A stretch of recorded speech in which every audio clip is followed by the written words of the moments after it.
Tell me the basics of referencing, Kaz. So when a tenant applies for a property, it's really important to take references out on those tenants. Most agencies will do the same references, but I think there are some little hints and tips that you need to look out for. Okay, so what references are checked? Generally, references that are applied for are an employment reference to confirm their employment details. One of the things I think is important to look out for there is to ensure that their employment term doesn't change before the tenancy term does. And also as well that the employment reference either comes from a work email address, such as caroline@reddoorhomes.co.uk, or a work landline affiliated to that business.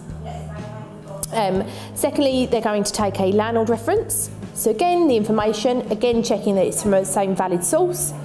And then lastly, the credit status on the client. Most referencing agencies will deal with a pass with guarantor, or a fail.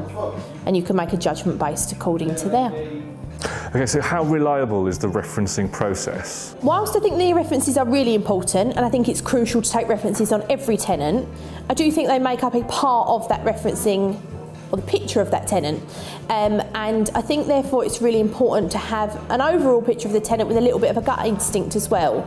And I think for me that's where the experience of the agent comes in, because obviously over a manner of time we've been able to pick up on what to look out for, good and bad, and add all of that together to make sure that they are the right tenant for that property. Lastly, who carries out the referencing, Kaz? So a referencing agency, there's plenty around that you can use, and your agent will generally do that for you. One of the things that I think is important is to make sure as a landlord that you check those references yourself. So you get a copy, you scan through the details to make sure you're happy, you're checking the valid sources, and there's no glaringly obvious issues with that reference. Now the agent should do that for you, but however you know it's worth checking it, you wouldn't want to miss anything. One of my top tips would be to make sure that whoever does your references also can offer you a rent guarantee and expenses policy. So they will be the person who offers you the insurance policy should anything go wrong, they don't pay the rent or they need evicting, something like that. And the reason I say to link the two together is that if they're doing the references and also have the ability to offer you that policy, they've got much more of a vested interest in ensuring that the reference is accurate and correct.